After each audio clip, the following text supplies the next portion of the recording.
शिक्षक प्रशिक्षण में यह बहुत ज़रूरी है कि हमें समुदाय के साथ अटैच रहना चाहिए। सामुदायिक अटैचमेंट जब तक हमारा नहीं होगा, हम समुदाय की समस्याओं का समाधान नहीं कर सकते, समुदाय के बारे में नहीं जान सकते। और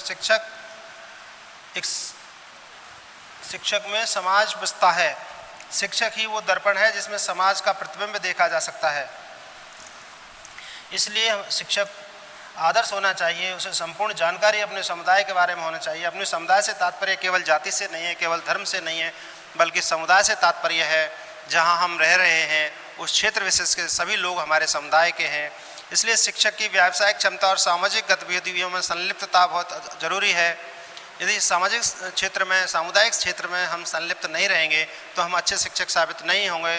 क्यों? क्योंकि समाज की समस्याओं का निदान करना, समाज की समस्याओं को उठाना हम शिक्षकों का नैतिक दायित्व है। और हम उन समस्याओं को बालकों के सामने रखें, उनके विभिन्न शिक्षण विधियों के माध्यम से, विभिन्न टेक्निक्स के माध्यम से बालकों में चिंतन क्षमता जागृत करने के लिए, समाधान क्षमता जागृत करने के लिए उनके समाधान सुझाएं, उनसे पूछें कि इसके समाधान क्या हो सकते हैं, इसका समापन कैसे हो सकता है।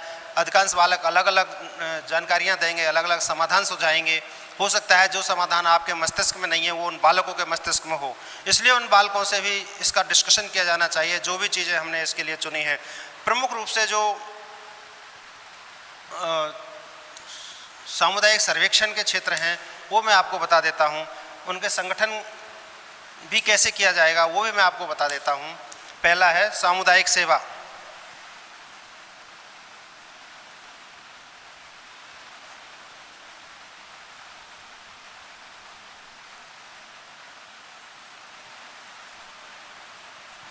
सामुदायिक सेवा से संबंधित जो समस्याएं हैं उनके बारे में अपन बात करें। समुदाय से तात्पर्य हमारे आस पड़ोस की बात। सबसे पहले अपने घर से चलती है बात। सामुदायिक सेवा में घर की साफ सफाई,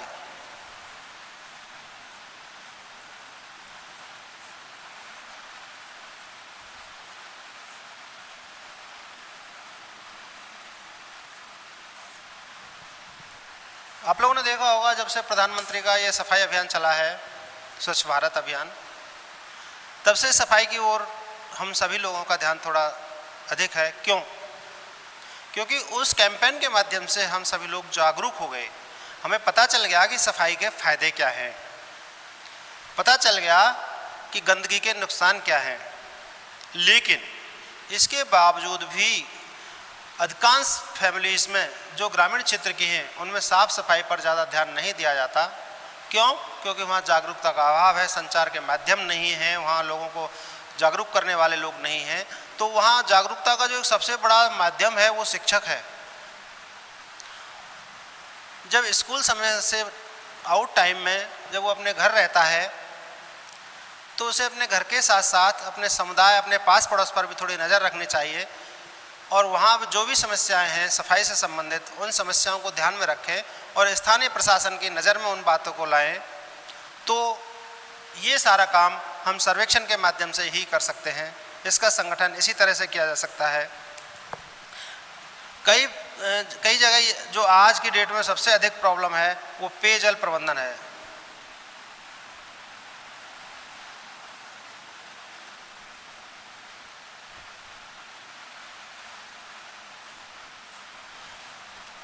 आप लोगों ने देखा होगा, आप अधिकांश ग्रामीण परिवेश से आते हैं, जो शहरी परिवेश में भी अधिकांश जगह ये बातें हैं कि हम पानी का व्यर्थ उपयोग करते हैं।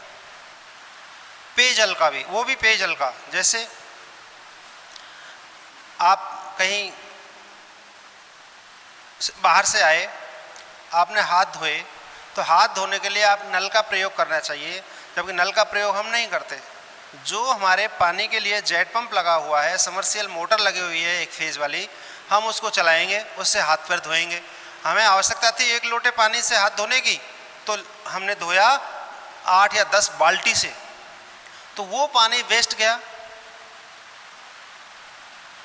आप लोगों ने देखा होगा जो ग्रामीण क्षेत्र में आप लोगों के यहाँ पशु होंगे, किसी के गाय होगी, किसी के भैंस होगी, किसी के कुत्ते होंगे, किसी के बकरी होंगी, हम उन सबको नहलाने के लिए वही समरसियल मोटर यूज करते हैं। जिस काम को हम 2 या 3 बाल्टी में एक भैंस को आसानी से नहला सकते हैं, उसको हम 10 मिनट भैंस के ऊपर वो समरसियल मोटर चलाएंगे, जिससे बहुत सारा पानी 200-300 लीटर पानी वेस्ट हो जाएगा। जहाँ पानी की आवश्यकता 50 लीटर की थी वहाँ 300 लीटर हमारा पानी वेस्ट हो गया। अब इस पानी का प्रबंधन किस तरह से किया जाए, इसका कोई उपाय नहीं है। इसका सिर्फ और सिर्फ एक उपाय है, वो उपाय है जागरूकता। हम ऐसे लोगों को समझाएं। अब इसके नुकसान कितने होंगे ये बात हमें उन्हें समझानी है। सिर्फ ये नहीं समझाने कि आप पानी वेस्ट कर रहे हो, बल्कि ये भी समझाने है कि इसका आपके स्वास्थ्य पर कितना विपरीत प्रभाव पड़ रहा है। वो पानी नाली में जाएगा, कई बार नालियाँ रुक जाती हैं तो वो पानी सड़क पर आ जाता है, सड़क टूट जाती है, आने जाने वालों को समस्या होती है। दूसरी बात, हमारे स्वास्थ्य के साथ भी खिलवाड़ होती है। स्वास्थ्य के साथ कैसे खिलवाड़ होगी? उसमें मच्छर पनपेंगे, वो मच्छर हमें काटेंगे और हम कभी मलेरिया से पीड़ित होंगे, कभी डेंगू से होंगे, कभी किसी से, कभी मतलब विभिन्न बीमारियों से हम ग्रसित हो जाएंगे। इन सारी बातों को यदि हम उस व्यक्ति को बताएं जो पानी को वेस्ट कर रहा है, उसका उपयोग उसको बताएं कि किस तरह से हम इस पानी का सदुपयोग कर सकते हैं, तो हमारी समस्या आसानी से सॉल्व हो सकती है। इसका भी हमें सर्वेक्षण के माध्यम से ही पता चलेगा, बगैर जाए हमें बगैर घूमे नहीं चलेगा पता। तीसरी बात करते हैं अस्पतालों में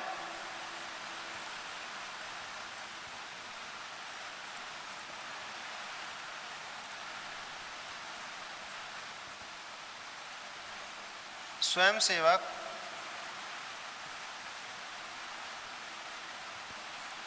के रूप में सेवा।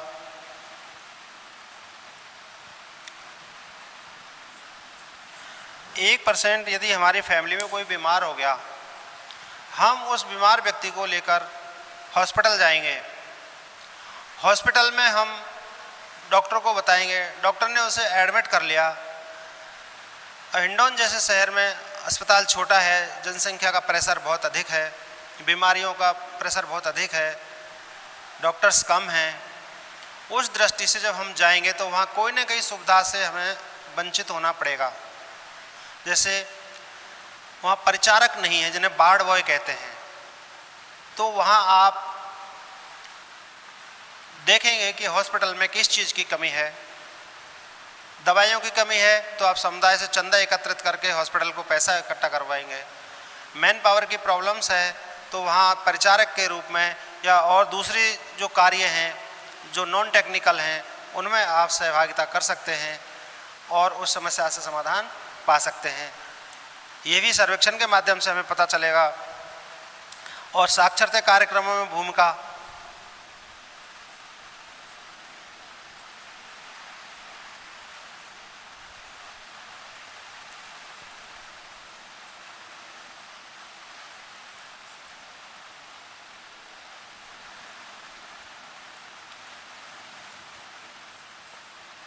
हमारे ग्रामीण परिवेश में आज भी बहुत से लोग ऐसे हैं जो बिल्कुल अनपढ़ हैं। उन अनपढ़ लोगों को हम साक्षर बना दें तो वो काफ़ी हद तक अपनी दैनिक चीज़ों पर नज़र कर सकते हैं, जागरूक हो सकते हैं। जैसे अखबार पढ़ सकते हैं, अखबार से जागरूकता आती है, देश दुनिया की जानकारी मिलती है। अपने घरेलू हिसाब किताब रख सकते हैं, अपने बैंक आदि के कार्यों को आसानी से कर सकते हैं। इसलिए हमें पता करना चाहिए सर्वेक्षण के द्वारा कि हमारे समुदाय में साक्षरता की स्थिति क्या है, कितने लोग अनपढ़ हैं और अनपढ़ लोगों को किस तरह से हम पढ़ा सकते हैं, किस तरह से उनकी सहायता कर सकते हैं, तो हम आसानी से आगे बढ़ सकते हैं। ये भी सर्वेक्षण के द्वारा ही संभव होगा। अब बात आती है सर्वे की, जो महत्वपूर्ण चीज़ है जिस पर अपन चर्चा अभी तक कर रहे थे।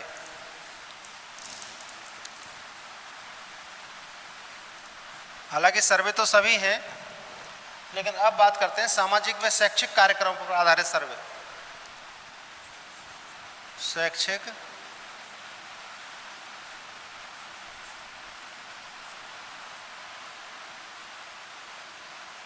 व सामाजिक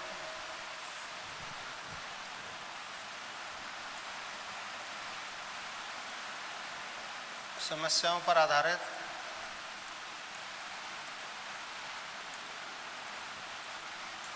सर्वे।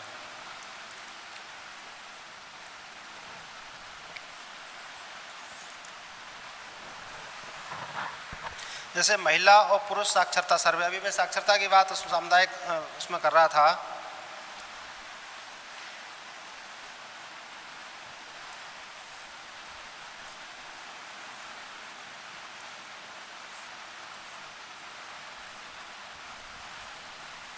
इससे हम पता कर सकते हैं कि हमारे समुदाय में जितने भी निरक्षर लोग हैं या साक्षर लोग हैं वो कितने हैं और उनमें मेल फीमेल कितने हैं।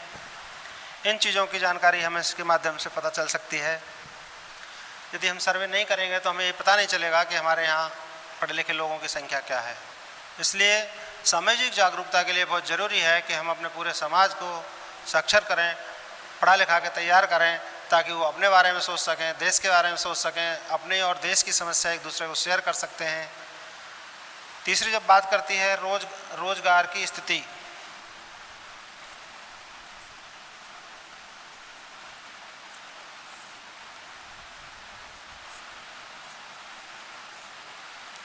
आज की जो प्रमुख समस्या है वो यही है। ये पेंडेमिक जब से शुरू हुआ है मार्च से, भारत में मार्च से अब तक कई करोड़ लोगों की नौकरियां चली गई, जिसके कारण बेरोजगार हुए। अब बात आती है कि जो बेरोजगार हुए हैं वो अपने परिवारों को किस तरह से चला रहे हैं, अपने परिवारों की आवश्यकताओं की पूर्ति कैसे कर रहे हैं, अगर नहीं कर पा रहे हैं तो किन किन समस्याओं से जूझ रहे हैं, ये सारी जानकारी हम सर्वे के माध्यम से पता कर सकते हैं। नेक्स्ट है घरेलू व कामकाजी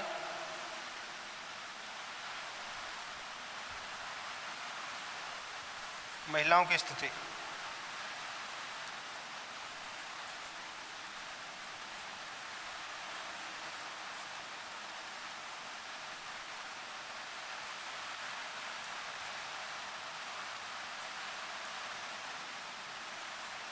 हमें पता करना है कि रोजगार की जो प्रॉब्लम है, इस रोजगार के प्रॉब्लम में जो घरेलू महिलाएं हैं और नौकरी पेशे वाली महिलाएं हैं उनकी स्थिति में कितना अंतर है, उनकी लाइफ स्टाइल में कितना अंतर है, उनके जीवन स्तर में कितना अंतर है, उनके रहन सहन में कितना अंतर है, उनके साथ अत्याचार कितना होता है, चाहे वो कामकाजी है चाहे घरेलू महिलाएं हैं। कोई ना कोई समस्या से हर कोई जूझता रहता है। उन समस्याओं का पता करने के लिए सबसे बड़े हथियार हमारे पास सर्वेक्षण है। अगला है कृषि व अकृषि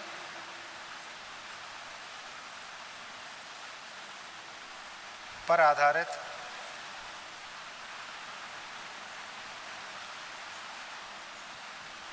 सर्वे।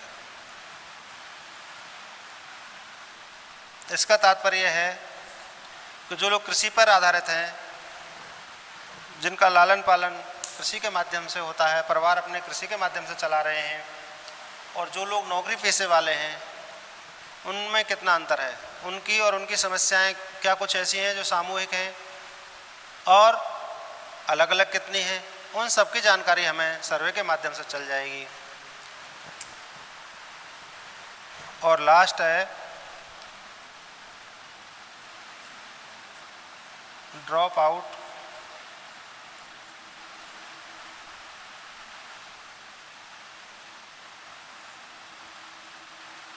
बच्चों की स्थिति का सर्वे। हमारे विद्यालय से बच्चे कितने ड्रॉप आउट हो गए उनका भी हमें सर्वे करना है। किस कारण से हुए, क्या विद्यालय में उनको प्रॉब्लम थी, क्या पारिवारिक समस्या है, पारिवारिक समस्या है तो उनका समाधान क्या है, विद्यालय में समस्या थी तो वो क्या थी और उसका समाधान क्या है।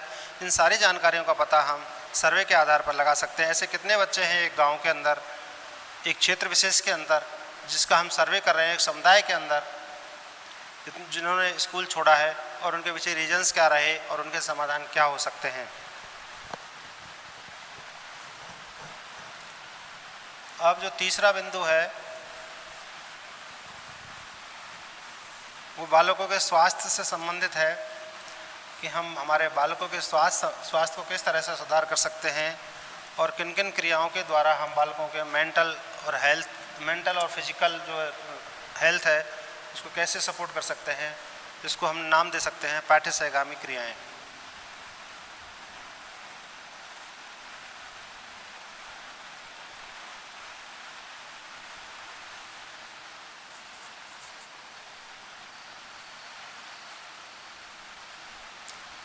पाठ्य सहगामी क्रियाओं के माध्यम से भी हम बालकों का सर्वे कर सकते हैं।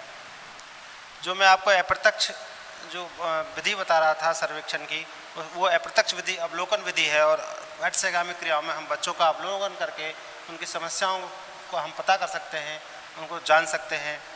जैसे पहला है खेलकूद प्रतियोगिता।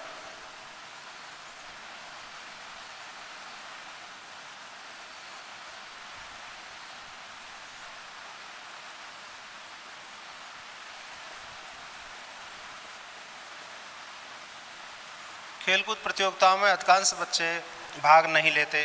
पहली बात, जो लेते हैं वो पूरी तरह से उसमें अपने स्वास्थ्य की दृष्टि से या आर्थिक दृष्टि से या किसी न किसी कारण से सहभागिता निभाने में असमर्थ रहते हैं। ऐसे क्या कारण हैं? जो पहले तो सबसे ये जानना पड़ेगा कि जो बच्चों का अधिकांश एक हिस्सा है उनमें से क्यों वो नहीं गए खेल की तरफ, और जो लोग खेल की तरफ गए हैं वो आगे क्यों नहीं बढ़ पाए। इन सारी चीज़ों का सर्वेक्षण हमें इसके माध्यम से करना होता है। बालकों की क्रिएटिविटी बालकों में क्यों डेवलप नहीं हो रही, उसके लिए भी हम विभिन्न प्रकार के सर्वे करते हैं। जैसे प्रतियोगिता करते हैं, मेहंदी प्रतियोगिता।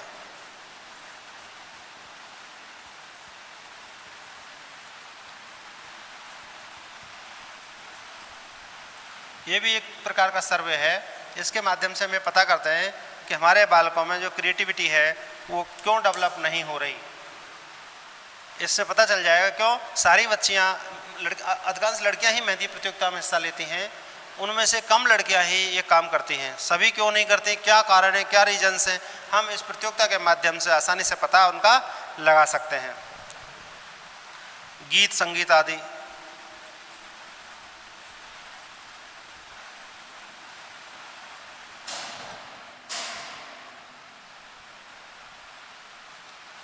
गीत संगीत आदि के माध्यम से भी हम उनकी क्रिएटिविटी का पता कर सकते हैं।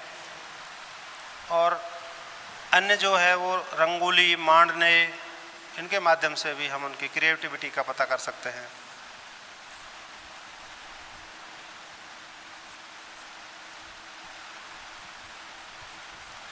अर्थात पाठ्य सहगामी क्रियाओं के माध्यम से हम एक तरह का सर्वे कर रहे हैं। उससे पता चल जाएगा इन चारों चीज़ों का कि हमारे अधिकांश बालक किन समस्याओं के कारण ऐसा नहीं कर पाते। अब बात करते हैं, जो महत्वपूर्ण बिंदु है वो स्वास्थ्य संबंधी है।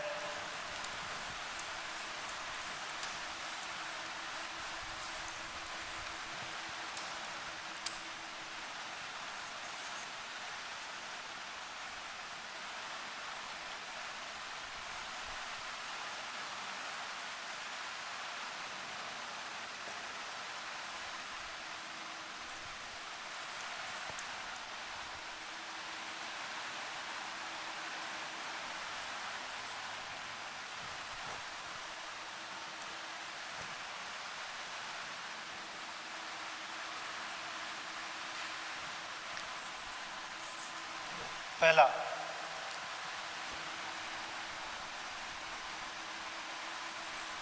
घर, विद्यालय व आसपास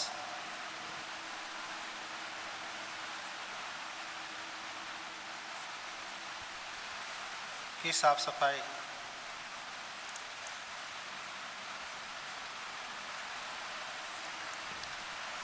क्यों नहीं होती, ये पता हम सर्वे के माध्यम से लगा सकते हैं कि घर और घर के आसपास, विद्यालय के आसपास, और जहां हम खेल कूद आदि आयोजित करते हैं उसके आसपास, अस्पताल के आसपास, बैंक के आसपास इतनी सारी गंदगियां क्यों हैं। हम सब जागरूक होते हुए, पढ़े लिखे होने के बावजूद भी हम ज़्यादा साफ़ सफाई पर ध्यान नहीं देते। कई बार ये देखने में आया है रेलवे स्टेशन पर, हवाई अड्डों पर भी, बस स्टैंडों पर भी हम किसी भी चीज़ को खाकर या हाथ पहुँचकर या पानी की बोतल से पानी पीकर वो यूँ ही फेंक देते हैं, जबकि वहाँ निर्धारित स्थान पर डस्टबिन रखी है, लेकिन हम डस्टबिन में नहीं पटकते, जिसके कारण मक्खियाँ, मच्छर, कीड़े मकोड़े बहुत ज़्यादा पनपते हैं और हमारे स्वास्थ्य के साथ वो खिलवाड़ करते हैं। इसलिए हमें इस बात पर विशेष ध्यान देना चाहिए। जागरूकता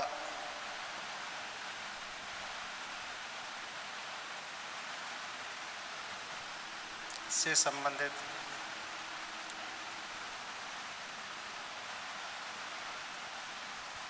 कार्य,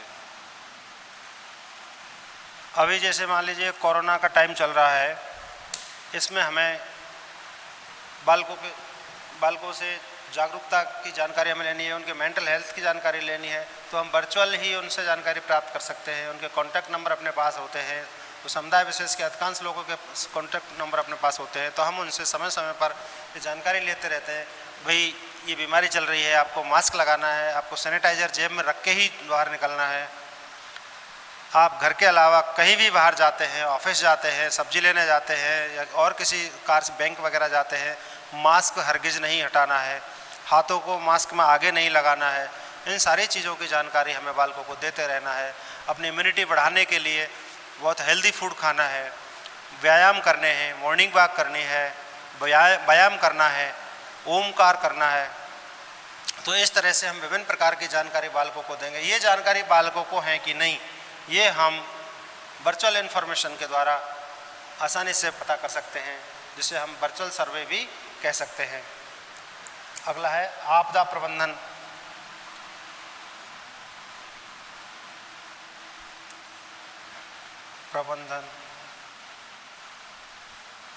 की जानकारी,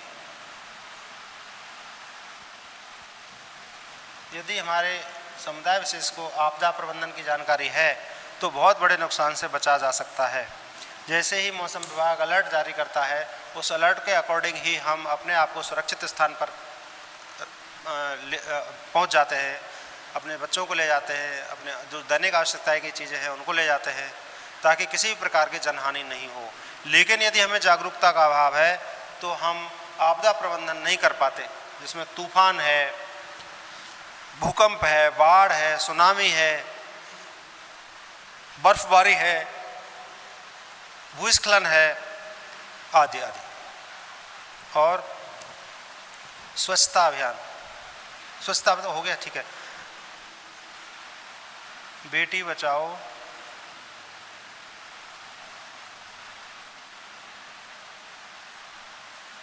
बेटी पढ़ाओ,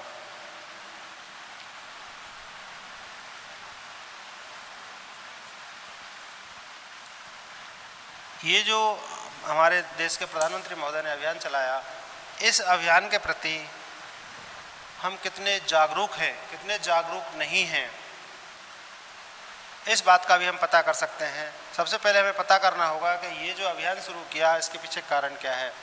हमारे यहाँ, हमारे देश में ही नहीं, दुनिया के अधिकांश देशों में पितृसत्तात्मक संस्थाएं होती हैं, परिवार, जहाँ पिता की अधिक चलती है, माता की नहीं चलती।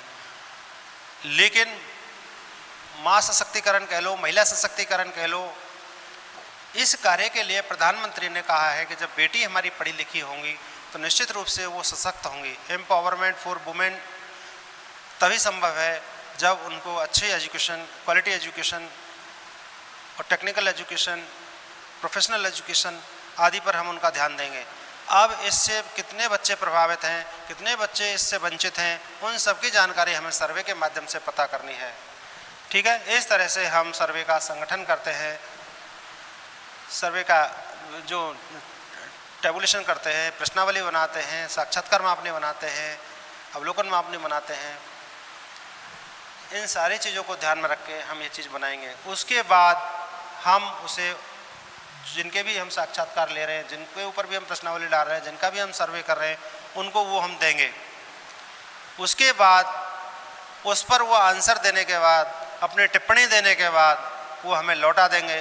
फिर हम उसका विश्लेषण करते हैं और उसकी व्याख्या करते हैं और निष्कर्ष तक पहुंचते हैं। और फर्दर रीडिंग के लिए हम उसमें सजेशंस देते हैं कि भाई आगे जब भी इससे रिलेटेड अध्ययन हो, कोई जानकारी हो,